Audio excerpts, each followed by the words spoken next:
दोस्तों नमस्कार। स्टडीज ये सॉल्वेज में आपका स्वागत करता हूँ। दोस्तों आज हम लोग बिहार बोर्ड की 6 क्लास की पुस्तक है सामाजिक आर्थिक एवं राजनीतिक जीवन, जिसका भाग 1 है, हम लोग आज पढ़ेंगे और उसका चैप्टर 1 है। इसमें देखते हैं क्या दिया है। इसमें हम लोग पूरे बेसिक से पढ़ेंगे जिससे हमारे जो 6 क्लास में भाई बहन हैं पढ़ने वाले, उनको आसानी से समझ में आ जाए। तो चलिए शुरू करते हैं। इसमें विविधता की समझ के बारे में बताने की कोशिश की गई है।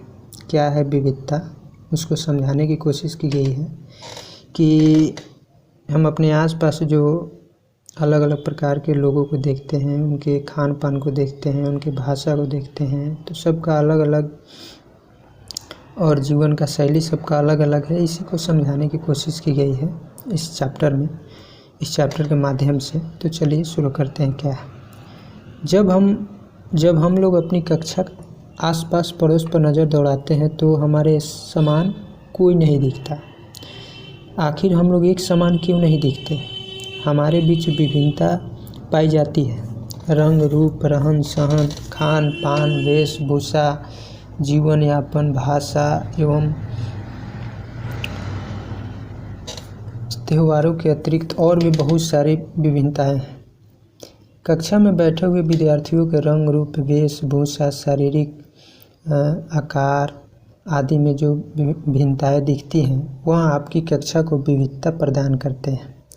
यहाँ बताने की कोशिश की गई है कि हमारे जैसा, यानी कि हम जैसे हैं, उसके समान कोई क्यों नहीं दिखता है। सब अलग अलग रंग रूप के दिखते हैं। किसी का अलग अलग त्यौहार है, किसी का अलग अलग जीवन यापन करने का ढंग है, किसी का अलग अलग भाषा है। यही कहने का मतलब है कि किसी का रंग काला है, किसी का रंग सांवला है, किसी का रंग गोरा है, किसी का रंग वाइट है, पूरा वाइट दिखता है। किसी का पहनावा जीन्स पैंट, किसी का धोती पैजामा, किसी का गमछा रखने का तरीका, किसी को लुंगी पहनने का तरीका, जैसे अलग अलग शारीरिक बनावट, कोई नाटा है, कोई मोटा है, कोई पतला है, तो अलग अलग हर तरीके से अलग अलग लोग दिखाई देते हैं। एक ही प्रकार के लोग नहीं दिखाई देते। अलग अलग आप जगह पर जाएंगे तो वहाँ खाने पीने का ढंग भी अलग अलग है। इसी को बताने की कोशिश की गई है। चलिए शुरू करते हैं। मित्रता। निशान अपने पिता के साथ पटना के बेली रोड स्थित आशियाना मोड़ के रामनगरी मोहल्ले में रहता था। निशान एक लड़का है जो अपने पिता के साथ पटना के बेली रोड स्थित आशियाना मोड़ के रामनगरी मोहल्ले में रहता था। इसी नुक्कड़ पर उसके पिता की एक किराना की दुकान थी। यहीं पर उसके पिता की एक किराना की दुकान थी। निशान पास के ही एक मध्य विद्यालय का छात्र था। वहीं पर एक महल था जिसमें निशान पढ़ता था। कभी कभी वह अपने पिता की दुकान पर उनके कामों में हाथ बटाता था, यानी कि कभी कभी दुकान पर आता था और वो अपने पिता के साथ काम करता था। उस दुकान पर पास के ही एक छात्रावास के कुछ लड़के अक्सर सामान खरीदने आया करते थे। यानी कि उसके दुकान के आसपास एक छात्रावास था और वहाँ के कुछ लड़के हमेशा वहाँ आकर सामान खरीदते थे। लड़के दुकान के पास खड़े होकर कई बार आपस में अंग्रेजी में बातचीत किया करते थे। क्या है कि जब लड़के छात्रावास से आते थे तो उसके दुकान के आसपास आकर खड़े होकर अंग्रेजी में बातचीत किया करते थे। निशान उनको अंग्रेजी में बात करता देख आश्चर्यचकित होता और उसकी भी इच्छा होती कि वह भी अंग्रेजी में बात करे। यानी कि उसको देखता था कि अंग्रेजी में बात कर रहा है तो इसको आश्चर्य होता था कि ये सब अंग्रेजी बोल रहा है, हमको अंग्रेजी नहीं आता, काश हम भी अंग्रेजी बोलते। एक दिन वे लड़के सामान खरीदने उसके दुकान पर आए। क्या हुआ कि एक दिन वह लड़का उसके दुकान में सामान खरीदने आया।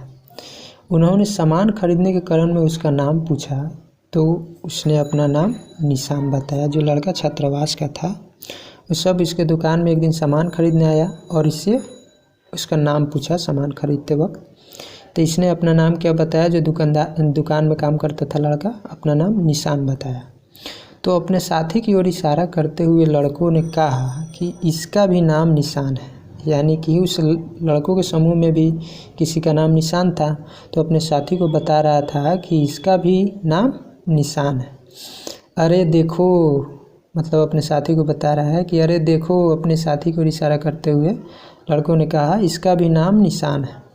दोनों निशान एक दूसरे से परिचय प्राप्त किए, यानी कि जो छात्रावास का लड़का था और जो दुकान चलाता था, दोनों का परिचय हुआ।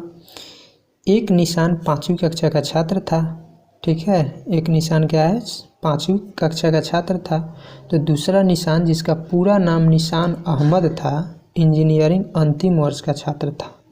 अब देखिए, जो दुकान चलाता था 5वीं कक्षा में पढ़ता था, और जो निशान अहमद था यानी छात्रावास में रहता था, इंजीनियरिंग के अंतिम वर्ष का छात्र था, यानी कि लास्ट ईयर का छात्र था, फोर्थ ईयर का, जो बिहार के किशनगंज जिले का निवासी था। कहाँ का था? बिहार के किशनगंज जिले का निवासी था, ठीक है। एक दिन छोटे निशान ने बड़े निशान से अंग्रेजी सीखने की इच्छा जाहिर की। जो 5वीं कक्षा का लड़का है, जो दुकान चलाता था, पढ़ता भी था, उसने एक दिन जो बड़ा निशान है, जो छात्रावास का लड़का यानी कि इंजीनियरिंग का छात्र था, उससे अंग्रेजी सीखने की इच्छा जाहिर की, यानी कि उससे बताया कि हम भी इंग्लिश सीखना चाहते हैं, अंग्रेजी बोलना चाहते हैं। तो क्या बोला, उसे खाली समय में अंग्रेजी सिखाने का वादा किया। जो लड़का था उसने बोला कि हम खाली समय में तुमको अंग्रेजी सिखाएंगे। इसी प्रकार दोनों निशान आपस में काफ़ी घुल मिल गए, यानी कि जो इंजीनियरिंग का छात्र था वो उसे खाली समय में अंग्रेजी सिखाता था, और इसी प्रकार दोनों में गहरी दोस्ती हो गई, काफ़ी घुल मिल गए। हम खाली समय में बड़े निशान छोटे दोस्त को अंग्रेजी सिखाने लगा, ठीक है, सिखाने लगा। जहाँ निशान अहमद को हिंदी के साथ अंग्रेजी अच्छी आती थी, यानी कि जो इंजीनियरिंग के छात्र था निशान अहमद, उसको अंग्रेजी भी आती थी और हिंदी भी आती थी, वहीं निशान मगही एवं हिंदी बोलता था। जो छात्र निशान था 5वीं कक्षा का, वो केवल मगही बोलता था और हिंदी बोलता था, और जो निशान अहमद था इंजीनियरिंग का छात्र था, अंग्रेजी भी बोलता था और हिंदी भी बोलता था। कुछ दिनों के बाद निशान की फाइनल परीक्षा खत्म हुई, वह नौकरी की तलाश में दिल्ली चला गया, यानी कि उसका एग्ज़ाम ख़त्म हुआ और वह नौकरी की तलाश में दिल्ली चला गया। बड़े निशान के दिल्ली जाने के बाद छोटे निशान को पता चला कि बड़े निशान का पूरा नाम निशान अहमद था। अब तक उसको पता नहीं था, अब तक वो निशान से ही समझता था, लेकिन जाने के बाद उसको पता चला कि बड़ा जो लड़का था उसका नाम क्या था, निशान अहमद था, यानी कि वह मुस्लिम था। अब यहाँ पर प्रश्न क्या पूछा है, निशान और निशान अहमद में 2 या 3 अंतर कौन कौन से हैं। यहाँ पर पूछ रहा है प्रश्न कि निशान में और निशान अहमद में, यानी कि जो 5वीं क्लास का लड़का है और जो इंजीनियरिंग का छात्र था, उसमें 2 या 3 अंतर क्या है, तो उसी अंतर को यहाँ पर बताया है। दोनों की उम्र और पढ़ाई लिखाई में अंतर है, यानी कि एक 5वीं कक्षा का छात्र है, एक इंजीनियरिंग का छात्र है। एक निशान 5वीं कक्षा का छात्र है, वहीं निशान अहमद इंजीनियरिंग का छात्र है। दोनों की धार्मिक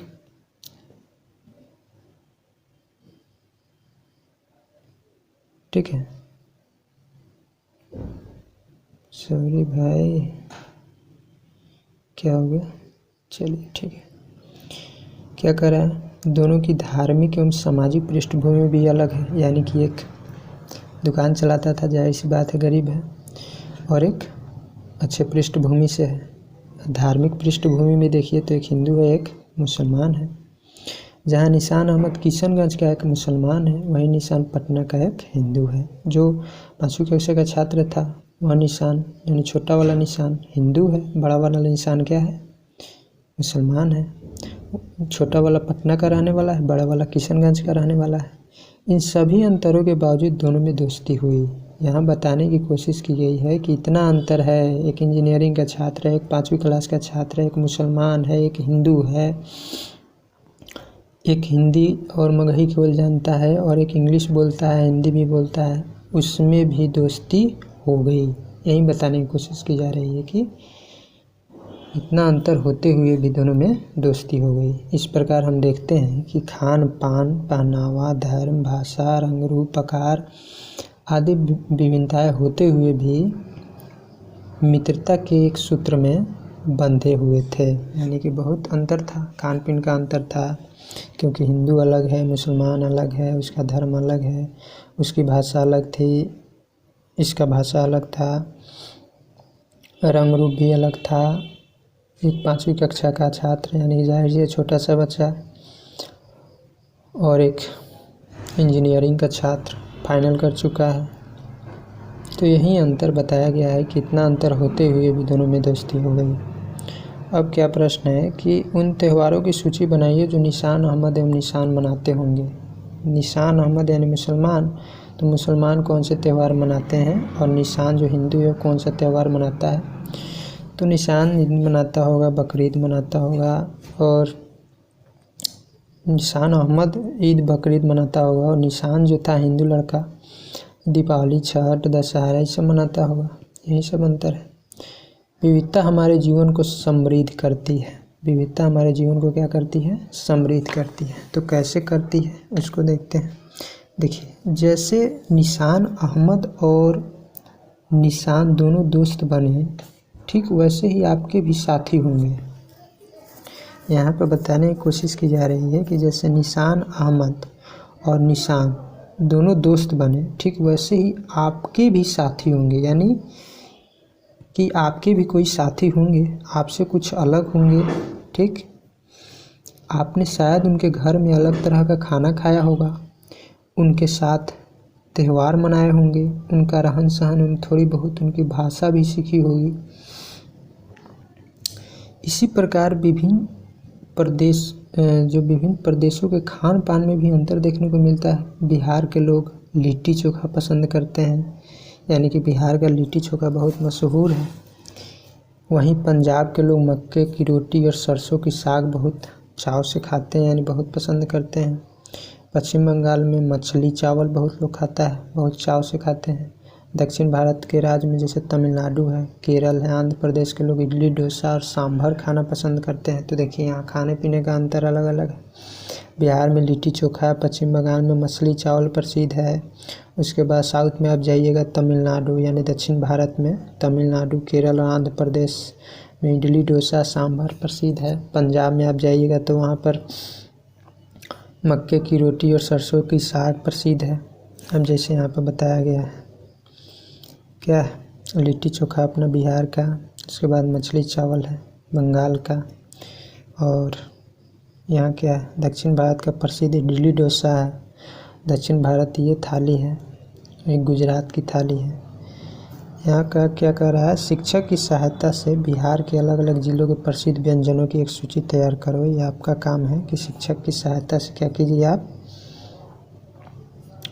पता कीजिए कि अलग अलग जिले में, बिहार में 38 जिला है, तो 38 जिला का खान पान के बारे में पता कीजिए कि 38 जिला में क्या क्या, अलग अलग जिले में कौन सा खाना अच्छा खाता है, सब कौन सा खाना प्रसिद्ध है। चलिए आगे बढ़ते हैं। क्या है, इतना ही नहीं, विभिन्न राज्यों के रीति रिवाज और त्योहारों में भी विभिन्नता होती है। जहाँ बिहार का एक मशहूर पर्व छठ है, पश्चिम बंगाल का दुर्गा पूजा, महाराष्ट्र का गणेश उत्सव, केरल का ओणम, वहीं झारखंड में सरहुल पर्व मनाया जाता है। क्या कर रहा है, अब देखिए खान पान में अंतर है। हर एक राज्य का अलग अलग खान पीन है, खाने का ढंग है, और सबका खाना अलग अलग है। जैसे अपने बिहार का अलग था, पश्चिम बंगाल, गुजरात, सबका अलग अलग है। उसी तरह त्यौहार भी अलग अलग है। जैसे बिहार में अपना छठ बहुत धूमधाम से मनाया जाता है, उसी तरह पश्चिम बंगाल में दशहरा बहुत, दुर्गा पूजा बहुत धूमधाम से मनाता है सब, उसके बंगाल में, पश्चिम बंगाल में। और महाराष्ट्र में गणेश उत्सव बहुत, यानी गणेश जी का पूजा बहुत धूमधाम से होता है। केरल में ओणम एक पर्व है, उसको धूमधाम से मनाता है। झारखंड में सरहुल पर्व मनाया जाता है। सबका अलग अलग पर्व है जिसको बहुत धूमधाम से मनाता है। जैसे बिहार में छठ, झारखंड के सरहुल का चित्र दिया है, और एक केरल का ओणम है। इसमें नौका का दौड़ होता है। ये नौका यानी नाव है, इसमें लोग बैठते हैं और इसका रेस होता है। 2-4 नाव मिलकर रेस करते हैं, जो जीतता है उसको इनाम मिलता है। उसी तरह पंजाब में लोहड़ी पर्व मनाया जाता है। अब क्या है कि इस प्रकार हम देखते हैं कि भारत के विभिन्न राज्यों के निवासियों के अलग अलग खान पान, वेशभूषा, रीति रिवाज, पर्व त्यौहार में विविधता को दर्शाते हैं। यानी कि भारत में जितने भी राज्य हैं सबके अलग अलग खान पान है, सबका अलग अलग खान पान है, वेशभूषा है, रीति रिवाज है, पर्व त्यौहार है, सबके मनाने का ढंग अलग अलग है, खाने पीने का ढंग अलग है, कपड़ा पहनने का ढंग अलग अलग है। यही बताने की कोशिश की जा रही है, यही विविधता है। बिहार में विविधताओं से भरा है। बिहार भी क्या है? विविधताओं से भरा है। हम अलग अलग भाषाएं बोलते हैं, अनेक प्रकार का खाना खाते हैं, ठीक, अलग अलग त्यौहार मनाते हैं और भिन्न भिन्न धर्मों का पालन करते हैं। जैसे मिथिलांचल के लोग क्या करते हैं, मिथिलांचल के लोग जब भोजपुर के निवासियों के संपर्क में आते हैं तो दोनों एक दूसरे की बोलचाल, खान पान, रहन सहन, रीति रिवाज, त्योहारों को इत्यादि से परिचित होते हैं और एक दूसरे का सम्मान करते हैं। यानी कि मिथिलांचल के जब भोजपुर में आते हैं तो उसके खान पान, उसके बोलचाल, रहन, रीति रिवाज को, त्योहारों को देखते हैं, उसका सम्मान करते हैं, उन्हें एक हद तक अपनाने की कोशिश भी करते हैं। इस तरह विविधता हमारे जीवन को समृद्ध करती है। यानी कि एक जगह के जो लोग हैं दूसरे जगह के खान पान को अपनाने की कोशिश करते हैं, वहाँ की भाषा सीखने की कोशिश करते हैं, वहाँ के रीति रिवाज को अपनाने की कोशिश करते हैं। अच्छा लगता है। तो यही है, विविधता हमारे जीवन को समृद्ध करती है। इसी प्रकार से हम समृद्ध होते हैं। इसी तरह बिहार के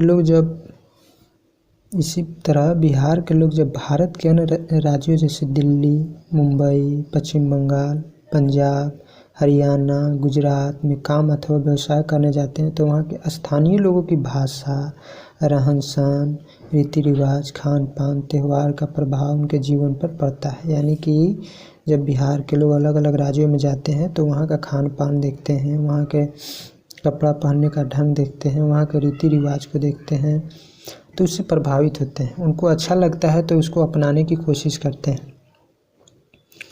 वहाँ का भाषा भी सीख लेते हैं। अब देखिए, कुछ जो नेपाल में जाता है काठमांडू काम करने, तो नेपाल तो विदेश हुआ अपने लिए, तो वहाँ जाता है तो देखिए नेपाली भाषा भी सीख लेता है। अपने देश में गुजरात में कोई जाता है गुजराती सीख लेता है, पंजाब में जाता है तो पंजाबी भाषा सीख लेता है। वहाँ मान लीजिए तमिल तेलुगु में जाता है तो वहाँ का भी भाषा सीख लेता है, तमिल तेलुगु। यही है, विविधता को दर्शाता है कि लोग एक जगह से दूसरे जगह जाते हैं तो वहाँ के खान पान, रहन सहन, कपड़ा पहनने के तरीका को, पर्व मनाने के ढंग को देखते हैं, उसको अपनाने की कोशिश करते हैं, उससे सीखते हैं। विविधता हमारे जीवन को कैसे समृद्ध करती है, शिक्षक के साथ चर्चा करें। इसी प्रकार से विविधता हमारे जीवन को समृद्ध करती है। एक जगह के चीज़ को हम सीखते हैं, कुछ हमारे द्वारा सीखा जाता है, कुछ वे लोग आते हैं तो वे सीखते हैं, जिसको जो अच्छा लगता है सीखता है और उसको अपने जीवन में उतारता है। अब देखिए, आजकल हम लोग जो कपड़ा पहनते हैं कहीं से सीखे हैं, यानी कि पश्चिमी देश जो यूरोपियन कंट्री है वहाँ से सीखे हैं। पहले तो हम लोग जीन्स नहीं पहनते थे, पहले तो हम लोग पैंट शर्ट नहीं पहनते थे, पहले हम लोग का कपड़ा था क्या था, धोती मर्दानी, मतलब धोती कुर्ता गमछा ये सब था। लेकिन समय बदलते गया, हम दूसरे जगह का सीखे, दूसरे लोग हमारे सीखे, तो इसी प्रकार से सीखते गए और अपने जीवन शैली में उसको शामिल करते गए। इसी से हमारा जीवन समृद्ध होता गया। यानी कि हम पहले जैसे थे उससे मतलब परिवर्तन हुआ और आगे बढ़ते गए। यह कहानी विविधता के प्रति एक सम्मान, मतलब एक कहानी है। यह कहानी एक आवासीय विद्यालय में पढ़ने वाले 4 मित्रों की है जो कक्षा 9 के छात्र हैं। फिर एक कहानी दिया गया है जिसमें क्या है कि एक आवासीय विद्यालय में जहाँ रहकर लड़का पढ़ता है, जिस स्कूल में रहकर वहीं पे पढ़ता है उसे आवासीय विद्यालय कहते हैं। तो उसी के बारे में बताया गया है कि आवासीय विद्यालय में पढ़ने वाले 4 मित्रों की है जो कक्षा 9 के छात्र हैं, यानी कि 9वीं कक्षा में पढ़ते हैं। इनके नाम है, एक नवीन है, एक रफ़ी है, ठीक है, शालिनी है, रॉबिन है। इनकी मातृभाषा भी अलग अलग है। जहाँ नवीन हिंदी बोलता है वहीं रफ़ी उर्दू शब्दों का प्रयोग ज़्यादा करता है। अब देखिए, एक लड़का हिंदी बोल रहा है, एक लड़का उर्दू बोल रहा है। शालिनी एक लड़की है जो पंजाबी बोलती, वहीं रॉबिन एक भाषा में अंग्रेजी का प्रयोग ज़्यादा करता है। रॉबिन लड़का अंग्रेजी ज़्यादा बोलता है। सबकी भाषा अलग होने के बावजूद सभी अच्छी हिंदी बोल लेते हैं और आपस में अच्छे मित्र भी हैं। यहाँ बताने की कोशिश की जा रही है कि सब अलग अलग भाषा बोलते हैं और अलग अलग जगह के हैं, लेकिन फिर भी सब दोस्त हैं। यानी कि सब सबके भाषा सीख रहे होंगे। कोई अंग्रेजी बोलता है तो हिंदी वाला उससे सीखता होगा, पंजाबी से सीखता होगा, पंजाबी हिंदी सीखता होगा, इसे सब सीख रहा होगा और सब ऐसे दोस्त बने होंगे। चलिए आगे क्या है। मार्च के महीने में विद्यालय में होली की छुट्टी हुई, यानी कि होली जो मनाया जाता है हिंदू का पर्व है। तो नवीन ने अपने सभी मित्रों को अपने घर आने का निमंत्रण दिया, यानी अपने घर बुलाया नवीन, जो लड़का हिंदी बोलता है।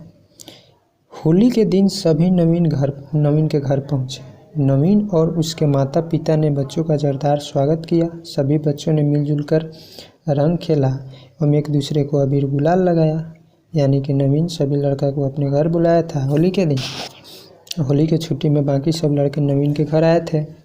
सभी बच्चों ने मिलजुल कर रंग खेलाया, एक दूसरे को गुलाल लगाया, अबीर जिसको कहते हैं। अंत में नवीन की माँ ने सारे बच्चों को खाने पर बैठने के लिए कहा। ठीक, सब खाने के लिए एक साथ बैठे। सामने तरह तरह के स्वादिष्ट भोजन देखकर सभी बच्चे उस पर टूट पड़े। यानी कि अलग अलग तरह का स्वादिष्ट भोजन था, उस पर सब देखकर टूट पड़े, यानी कि खाने लगे। इसी प्रकार अगली बार सभी बच्चे क्रिसमस के मौके पर रॉबिन के घर गए। जो लड़का इंग्लिश बोलता है, क्रिसमस के मौके पर छुट्टी हुआ तो सब बाकी 3 लड़के उसके साथ उसके घर गए। ठीक है, तो रॉबिन के घर की सजावट देखकर सभी बहुत खुश हुए। रात में सभी ने क्रिसमस ट्री को छोटे छोटे बल्बों से सजाया एवं सबने मिलकर केक एवं पेस्ट्री का मज़ा लिया। ठीक है, अब देखिए यहाँ क्या बताया गया है। एक लड़का जो होली में छुट्टी में अपने घर गया और तीनों को निमंत्रण दिया, तीनों उसके पास गया होली मनाने। अब फिर क्या हुआ, रॉबिन जो अंग्रेजी बोलता है उसके पास सब क्रिसमस का त्यौहार मनाने गया, क्रिसमस ट्री बनाया और वहाँ पर जाके क्या खाया, सब मिलकर केक और पेस्ट्री खाया। खाने के बाद बच्चों ने नाच गान का आनंद लिया। ठीक है, अगली सुबह नाश्ते पर रॉबिन के पिताजी ने बताया कि हमारे देश में सभी धर्मों के लोग रहते हैं। जब नाश्ते पर सब लड़का बैठा एक साथ तो उसके पिता, रॉबिन के जो पिताजी थे, उसने बताया कि हमारे देश में सभी धर्म के लोग रहते हैं, अलग अलग मातृभाषा बोलते हैं, पर सभी एक दूसरे का सम्मान करते हैं। हमारा त्यौहार क्रिसमस भी यहाँ संदेश देता है। क्या संदेश देता है? अमीर हो या गरीब, छोटा हो या बड़ा, चाहे किसी भी धर्म को मानने वाला हो, सभी लोग एक दूसरे से मिलजुल कर इस त्यौहार का आनंद लेते हैं। क्या कह रहा है कि अमीर हो या गरीब हो, कोई छोटा बड़ा नहीं होता, सब मिलजुल कर एक साथ इस त्यौहार को मनाते हैं और इसका आनंद उठाते हैं। प्रश्न है कुछ, जैसे अपने माता पिता या शिक्षक की सहायता से एक कहानी लिखें जो विविधता में एकता को दर्शाती हो। इसी तरह का कहानी कोई लिखिए आप लोग, जिसमें लगे कि सब अलग अलग है और एक साथ मिलकर एकता को दर्शा रहा है, विविधता है फिर भी एकता को दर्शा रहा है। आप गर्मी की छुट्टी में कहाँ जाना पसंद करते हैं और क्यों? आप गर्मी की छुट्टी में, जब गर्मी की छुट्टी होता है तो कहाँ जाते हैं और क्यों जाते हैं, उसका कारण लिखिए। ये आपका होमवर्क है। चलिए आगे बढ़ते हैं। क्या है, लगभग 2 साल पहले की बात है। मध्य विद्यालय सारंगपुर, जिला भोजपुर के बच्चे एक बार भ्रमण के लिए राजगीर गए। कहाँ गए? भ्रमण के लिए राजगीर गए। जब विद्यालय के बच्चे वेनुवन पहुँचे तभी वहाँ एक दूसरा परिभ्रमण दल आया जो मध्य विद्यालय नौहट्टा जिला सहरसा के थे। भोजपुर के बच्चे भोजपुरी में बात करते हुए घूम रहे थे। ठीक, तभी एक बच्चे का ध्यान सहरसा से आए हुए बच्चों की ओर गया जो आपस में बात कर रहे थे, परंतु उनकी बात उसे समझ में नहीं आई। वह अपने एक साथी के साथ दूसरे दल के एक बच्चे के पास गया और पूछा कि आप कौन सी भाषा बोल रहे हैं। जो भोजपुर का लड़का था सहरसा से आया हुआ लड़का के पास गया और उसके भाषा के बारे में बात कर रहा है। दूसरा दल के बच्चे ने जवाब दिया, मैं सहरसा जिले का हूँ और मेरी मातृभाषा मैथिली है। यानी कि भोजपुर वाला भोजपुरी में बात कर रहा था और जो सहरसा का लड़का आया था मैथिली में बात कर रहा था। मातृभाषा का मतलब क्या होता है? मातृभाषा का मतलब होता है जब लड़का पैदा होता है तो शुरू में जो भाषा सीखता है उसी को मातृभाषा कहते हैं। अब कोई भोजपुरी सीखता है, कोई जिसके माता पिता जो भाषा बोलते हैं वहीं देखा जाता है उसके बच्चे सीखते हैं शुरू में और इसी को मातृभाषा कहते हैं। अब कोई गांव में है, अब भोजपुरी बोलने वाले लोग वहाँ पे उसके माता पिता भोजपुरी बोलते हैं तो भोजपुरी ही सीखेगा पहले, बाद में हिंदी सीखेगा या दूसरा भाषा सीखेगा। पहले कौन सा भाषा सीखा? तो पहले जो भाषा सीखा वही उसका मातृभाषा है। यानी कि अपने माता पिता से जो भाषा सीखता है उसी को मातृभाषा कहते हैं। दोनों दलों के बच्चे एक साथ हिंदी में बात करते हुए घूमने लगे। अब देखिए, भोजपुरी वाला भोजपुरी में बात करता था और मैथिली सहरसा वाला मैथिली में बात करता था, लेकिन दोनों में बातचीत हुआ, दोनों एक दूसरे को जाना, उसके बाद दोनों हिंदी में बात करने लगे और एक साथ घूमने लगे। दोनों बच्चों के बीच आपस में काफ़ी मित्रता हो गई। क्या हो गई? काफ़ी मित्रता हो गई। जब बच्चे जलपान के लिए अपने अपने शिक्षकों के साथ बैठे तो उन्होंने बताया कि दूसरा दल जो हम लोगों के साथ घूम रहा था उसकी मातृभाषा मैथिली थी। लेकिन आपस में जब सब लड़का बैठा तो अपने शिक्षकों को बताया कि दूसरा दल आया है उसका मातृभाषा क्या है? मैथिली है। फिर शिक्षक महोदय ने बताया, हमारे राज्य बिहार में न सिर्फ हिंदी बल्कि भोजपुरी, मगही, मैथिली, अंगिका, वजिका इत्यादि भाषाएं बोली जाती है। यानी कि उसके टीचर ने बताया कि हमारे बिहार में बहुत सारे भाषाएं बोली जाती है जिसमें भोजपुरी है, मगही है, मैथिली है, अंगिका है, वजिका है, ये सब भाषा है। जैसे हम लोग भोजपुरी बोलते हैं वैसे ही सब लोग अलग अलग भाषा बोलते हैं। आपको यह जानकर आश्चर्य होगा कि पूरे भारत में 1652 से अधिक भाषाएं बोली जाती है। यानी कि पूरे भारत में 1652 भाषाएं बोली जाती है, उससे भी अधिक बोली जाती है। हम लोग बहुभाषी हैं, यानी कि एक से ज़्यादा भाषा बोलने वाले लोग हैं। आमतौर पर हम सभी एक से अधिक भाषाओं का इस्तेमाल करते हैं। अब देखिए, अब कोई भोजपुरी बोलता है तो हिंदी भी बोलता है और इंग्लिश सीख लिया तो इंग्लिश भी बोलता है और कहीं गया है तो वहाँ का भी भाषा सीख लेता है। इस प्रकार एक से ज़्यादा भाषा में बात करता है, इसलिए आसानी से संपर्क हो जाता है। अलग अलग राज्यों से में अलग अलग भाषाओं में कामकाज भी हो जाता है। अब मान लीजिए गुजरात में गया तो भोजपुरी का बिहार का आदमी तो गुजराती भी सीख लेता है, अपना भोजपुरी में भी बात करता है और हिंदी भी सीखता है। तो हिंदी, गुजराती और भोजपुरी 3 भाषा सीख लेता है, 3 भाषा में बात करता है। इससे उसको और आसानी हो जाती है। संविधान की 8वीं सूची में 22 भाषाओं को सम्मिलित किया गया है। यानी कि जो संविधान है हमारे देश का उसके 8वीं सूची में 22 भाषाओं को शामिल किया गया है। जिसमें कौन कौन है? जिसमें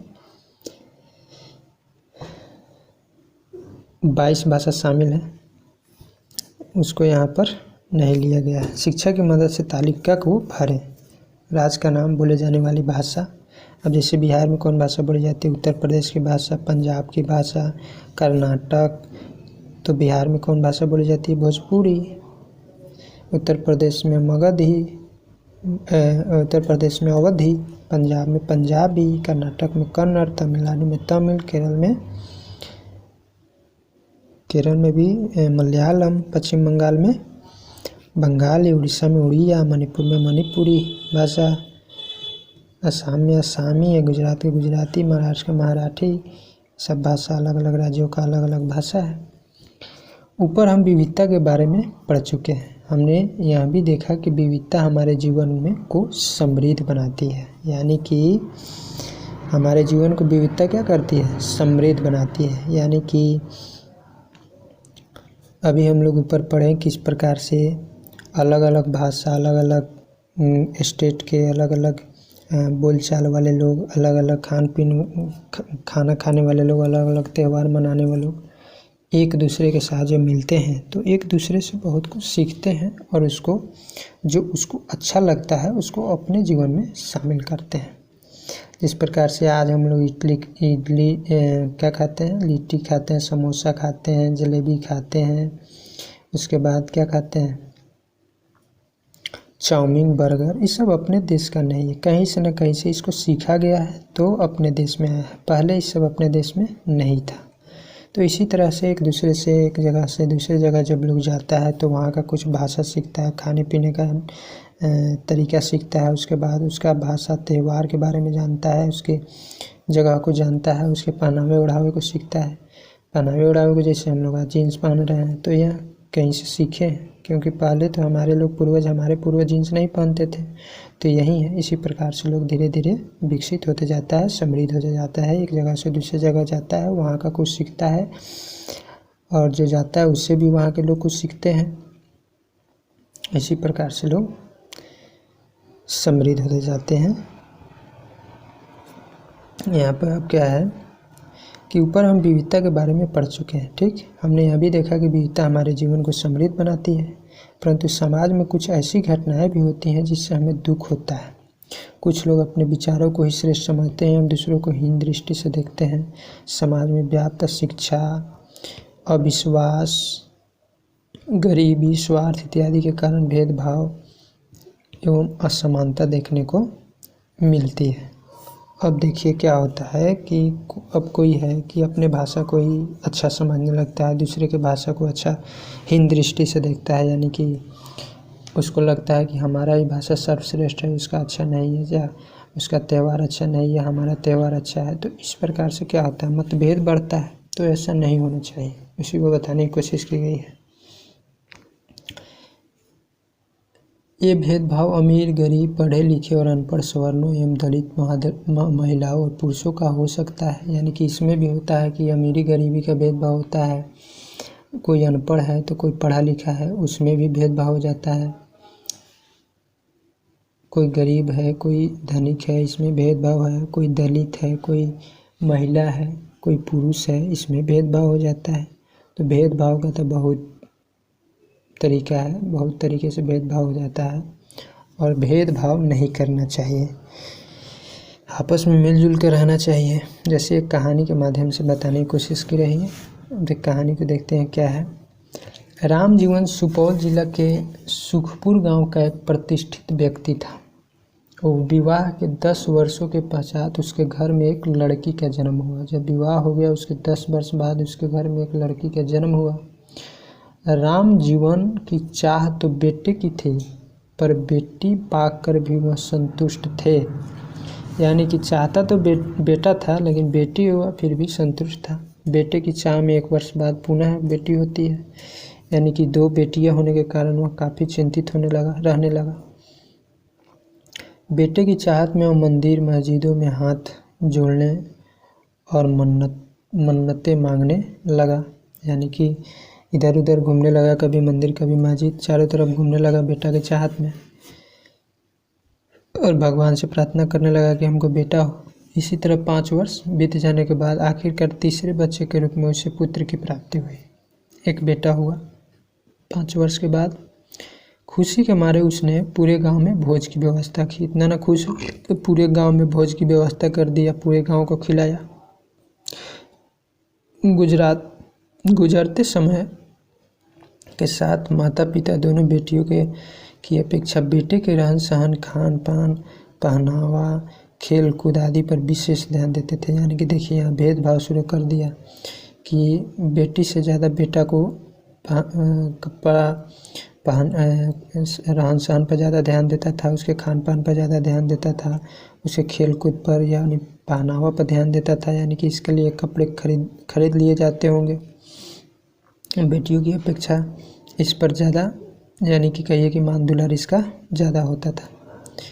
जबकि बेटियों से घर का सारा काम जैसे भोजन पकाना, चौका बर्तन, झाड़ू पोछा आदि करवाया जाता था। यानी कि बेटियां घर की सारा काम करती थी लेकिन बेटों को ज़्यादा मानता था। बेटियां इन कामों के अलावा पढ़ाई पर भी खुद से ध्यान देती थी, यानी खुद से पढ़ती भी थी काम करने के अलावा। वहीं बेटे के लिए स्कूली शिक्षा अच्छे विद्यालय में होती थी और साथ में ही उस घर पर शिक्षक आकर पढ़ाया करते थे, यानी कि अच्छा स्कूल में पढ़ता भी था और घर में शिक्षक आकर पढ़ाते थे। किसको? बेटा को। लेकिन बेटियां घर में काम भी करती थी और अपने से खुद से पढ़ती थी, परंतु वह पढ़ाई के बदले खेल कूद लड़ाई झगड़ा किया करता था। अब जो लड़का था पढ़ाई के बदले पढ़ाई न करके खेल कूद ज़्यादा करता था, लड़ाई झगड़ा ज़्यादा करता था। इस तरह हमने देखा कि राम जीवन बेटियों की अपेक्षा बेटा को ज़्यादा महत्व देता था, यानी कि अपने बेटियों को ज़्यादा नहीं मानता था कहिए तो, और बेटा को ज़्यादा मानता था, उसको ज़्यादा दुलार करता था।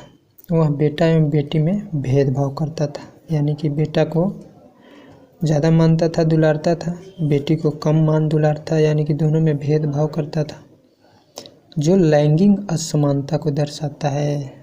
बेटा बेटी में जो भेदभाव किया जाता है उसको लैंगिक असमानता कहते हैं।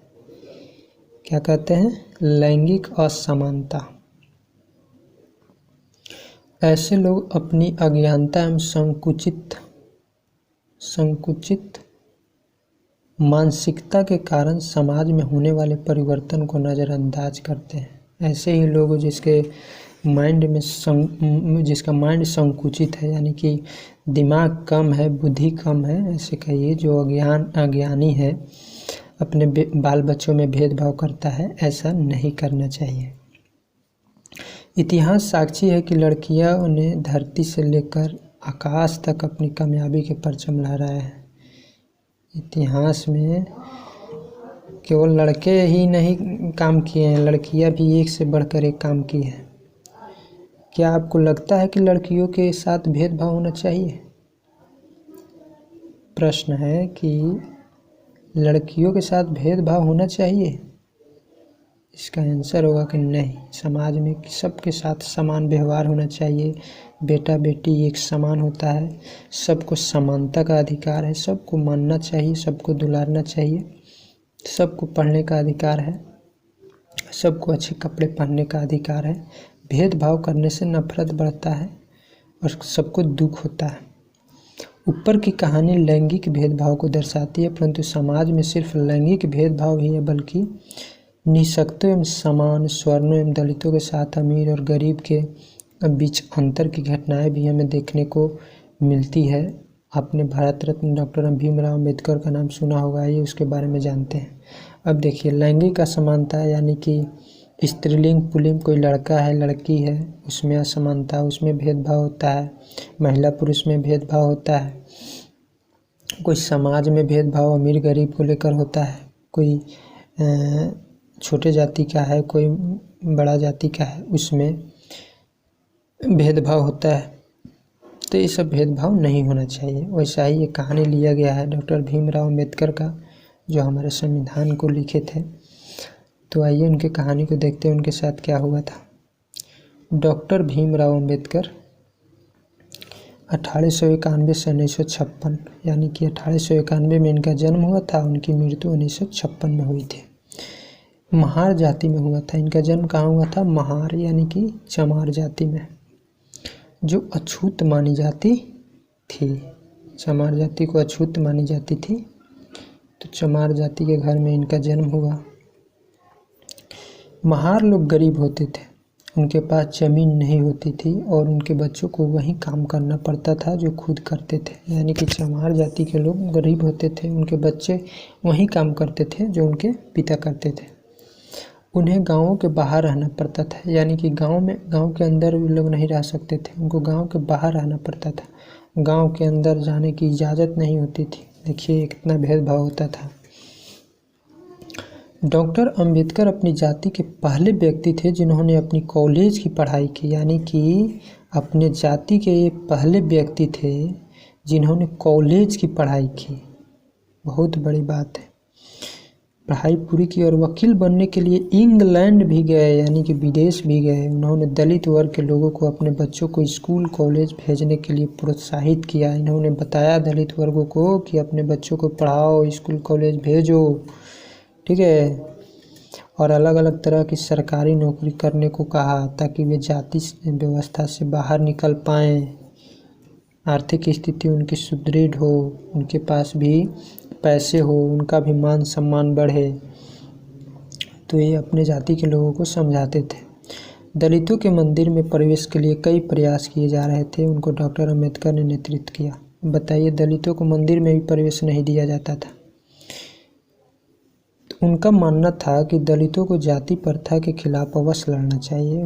वे अम्बेडकर जी कहते थे कि दलित को यानी छोटे जाति के लोगों को जाति प्रथा के खिलाफ लड़ना चाहिए, यानी कि जाति प्रथा का विरोध करना चाहिए, ठीक है।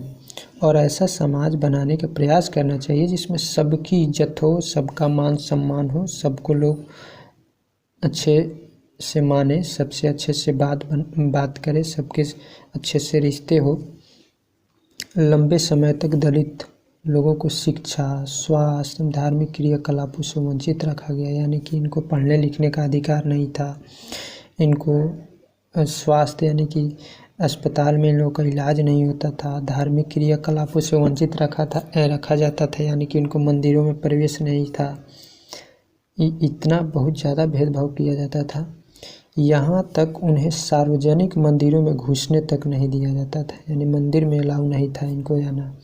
महात्मा गांधी, डॉक्टर अंबेडकर, ज्योतिबा फूले आदि महापुरुषों ने जोर देकर कहा कि यह प्रथा अमानवीय है, यानी कि महात्मा गांधी, डॉक्टर अंबेडकर, ज्योतिबा फूले महापुरुष थे, यानी कि इन लोगों ने कहा कि ये प्रथा जो है ये अमानवीय है, ये अत्याचार है, सबको समानता है, सबको जीने का हक है, सबको इज्जत से जीने का हक है, सबका अपना मान सम्मान है।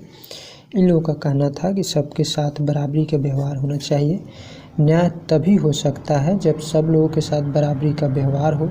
स्वतंत्र भारत में एक लोकतांत्रिक समाज की कल्पना की गई है जो संविधान की प्रस्तावना में स्पष्ट दिखता है, यानी कि जब भारत स्वतंत्र हुआ 1947 में, तो इसमें सब के लिए समान कानून बना, सबके लिए समान नियम कानून बनाए गए और सबको समानता का अधिकार प्राप्त हुआ हर क्षेत्र में।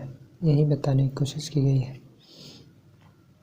जैसे यहाँ पर बताया गया है कि हम भारत के लोग भारत को एक संपूर्ण प्रभुत्व संपन्न समाजवादी पंथ निरपेक्ष लोकतंत्रात्मक गणराज्य बनाने के लिए तथा उसके समस्त नागरिकों को सामाजिक, आर्थिक और राजनैतिक न्याय, विचार, अभिव्यक्ति, विश्वास, धर्म और उपासना की स्वतंत्रता, प्रतिष्ठा और अवसर की समता प्राप्त करने के लिए तथा उन सब में व्यक्ति की गरिमा और राष्ट्र की एकता और अखंडता सुनिश्चित करने वाली बंधुता बढ़ाने के लिए दृढ़ संकल्प होकर अपनी इस संविधान सभा में आज तारीख 26 नवंबर 1949 ईस्वी मिति मार्ग शुक्ला सप्तमी संवत 2006 विक्रमी को इत्तद द्वारा इस संविधान को अंगीकृत, अधिनियमित और आत्मार्पित करते हैं। यानी कि इसमें बताने की कोशिश की गई है कि हम भारत के लोग सबका अपना डिग्निटी है, सबको अपने जीने का आज़ादी है, सबका धर्म सबको धर्म की मानता है, जो जिस धर्म को मानने का अधिकार रखता है उसको माने, उसको अपना अधिकार है। यही बताने की कोशिश की गई है कि सबको बात करने की आज़ादी है, अपना काम करने की आज़ादी है, सबको बोलने की आज़ादी है, घूमने फिरने का आज़ादी है, कहीं भी बसने रहने का आज़ादी है, काम करने का आज़ादी है। सब एकता के और समानता के पोषक हैं, सब एक हैं, सब समान हैं, कोई किसी से छोटा बड़ा नहीं, किसी में मतभेद, किसी में भेदभाव नहीं होना चाहिए। यही बताया गया है। प्रश्न क्या है, क्या आपने किसी के साथ भेदभाव होते हुए देखा है? उदाहरण के साथ बताइए। अगर आप किसी के साथ भेदभाव होते हुए देखे हैं तो उसको बताइए, लिखिए। अगर किसी के साथ भेदभाव होता है तो क्या आपने इस स्थिति में उसकी मदद करने का प्रयास किया है? अगर किसी को आप देखें कि उसके साथ भेदभाव हो रहा है तो क्या उसका आप मदद करने का प्रयास किए हैं? आपकी समझ से इस समाज में किस प्रकार के भेदभाव होते हैं? समाज में भेदभाव क्यों होता है? तो समाज में भेदभाव बहुत सारा माध्यम है भेदभाव का, जैसे अमीरी गरीबी को लेकर भेदभाव होता है, स्त्री पुरुष को लेकर भेदभाव होता है, लड़का लड़की को लेकर भेदभाव होता है, भाषा को लेकर भी भेदभाव होता है। किसी को किसी का भाषा अच्छा नहीं लगता, उसको उस भाषा से घृणा होती है। किसी को किसी धर्म से भेदभाव होता है कि उसका धर्म अच्छा नहीं है, मेरा धर्म अच्छा है, इसको लेकर भेदभाव होता है। तो भेदभाव के तो बहुत कारण है। अब देखिए, इसी पर एक कविता लिखी गई है, लहू का रंग एक है, यानी कि सबके शरीर में जो खून है, सबके शरीर में खून जिसको लहू कहते हैं, सबके शरीर में उसका रंग लाल ही है। यही बताने की कोशिश की है कि लहू का रंग एक है, अमीर क्या गरीब क्या, यानी कि सबके शरीर में तो खून लाल ही है, अमीर क्या गरीब क्या, बने हैं एक खाक से, दूर क्या करीब क्या, सब बने हैं एक ही प्रकार के मिट्टी से, इसमें दूर क्या करीब क्या, अच्छा या बुरा क्या, कोई बड़ा या छोटा क्या, इसी को बताने की कोशिश की गई है। वहीं है तन वहीं है जान, कब तलक छिपाओगे, पहन के रेशमी लिबास तुम बदल न जाओगे, यानी कपड़ा पहनने से आदमी नहीं बदल जाता है। सभी है एक जाति हम, स्वर्ण क्या वर्ण क्या, सभी एक ही जाति है, पुरुष जाति स्त्री जाति, लेकिन इसमें स्वर्ण और अवर्ण क्या, कोई बड़ा या छोटा क्या, इसी को बताया गया है कि लहू का रंग एक है, अमीर क्या गरीब क्या, जी एक है तो फिर न क्यों दिलों का दर्द बांट ले, जिगर का दर्द बांट ले, लबों का प्यार बांट ले, खता है सब समाज की भले बुरे नसीब क्या, लहू का रंग एक है, अमीर क्या गरीब क्या, कोई जने हैं मर्द तो कोई जनी है औरतें, यानी कि कोई मर्द पैदा हुआ है तो कोई औरत, शरीर में भले ही फर्क है, रूह सबकी एक है, सबकी आत्मा एक है जो हम सभी, विषमता की लकीर क्या, लहू का रंग एक है, अमीर क्या गरीब है क्या, क्या बात है। चलिए, आपके लिए कुछ प्रश्न है, इसको आप कीजिएगा। किस आधार पर आप कह सकते हैं कि राम जीवन अपने बेटा बेटियों के बीच भेदभाव करता था? आप इस कहानी में देखिए कि राम जीवन अपने बेटा को ज़्यादा मानता था, अपने बेटा से ज़्यादा दुलार करता था, उसके पढ़ने लिखने के लिए व्यवस्था किया था, लेकिन बेटियों के लिए इतना व्यवस्था नहीं था। बेटियां घर के काम भी करती थी और स्वयं अपने से पढ़ा करती थी, लेकिन बेटे के लिए अच्छा स्कूल भी था और घर पर भी टीचर की व्यवस्था की गई थी। इसी प्रकार देखा गया है कि राम जीवन अपने बेटा बेटियों में भेदभाव करता था। व्यक्तियों के बीच विभिन्नताओं के कौन कौन से आधार हैं? तो व्यक्तियों के बीच विभिन्नताओं के बहुत सारा आधार है, भाषा है, लिंग है, ऊंची गरीबी है, अमीरी है, सबको लेकर भेदभाव होता है। भारतीय संविधान के 8वीं अनुसूची में कितनी भाषाओं का उल्लेख किया गया है? तो 22 भाषाओं को शामिल किया गया है। 22 भाषाओं का उल्लेख है भारतीय संविधान की 8वीं अनुसूची में। आपके विचार से बिहार की विविधता हमारे जीवन को कैसे समृद्ध करती है? अब बिहार की विविधता है, मान लीजिए जैसे सहरसा और भोजपुर का इसमें कहानी बताया गया कि दो स्कूल के लड़के गए थे चिड़ियाघर घूमने पटना, और दोनों का भेंट हुआ, मुलाकात हुआ, और दोनों दो जगह की भाषा को सीखे, यानी कि एक मैथिली में बात कर रहा था, एक भोजपुरी में, तो दोनों अपने भाषा के बारे में बात किया। उसके बाद ऐसे ही अपने आप को विस्तार किया, उसके भाषा को सीख सकता था। मैथिली को भोजपुर के भाषा को यानी भोजपुरी को मैथिली वाला सीखकर अपने आप को समृद्ध कर सकता था। आपके अनुसार जिस व्यक्ति के साथ भेदभाव होता है उसे कैसा महसूस होता है? बहुत दुख होता होगा उसको, उसके साथ जिसके साथ भेदभाव होता है उसको बहुत बुरा लगता है, बहुत दुख होता है। दो व्यक्तियों के चित्र एकत्र करें जिन्होंने भेदभाव एवं असमानता के विरुद्ध कार्य किया है। 5 लड़कियों के नाम एकत्र करें जिन्होंने अपने देश का नाम रोशन किया है। सब आपका काम है, आप देखिए, प्रश्न को तैयार कीजिए, लिखिए, लिखने की कोशिश कीजिए। चलिए, आज के लिए इतना ही। पढ़ते रहिए, खुश रहिए और खूब मेहनत कीजिए। पढ़िए, टुकड़ों टुकड़ों में बांट कर पढ़िए, खंड बाई खंड करके पढ़िए और दिल से पढ़ने की कोशिश कीजिए। आपकी मदद करने के लिए हम तैयार हैं। तो चलिए आज के लिए इतना ही। नमस्कार।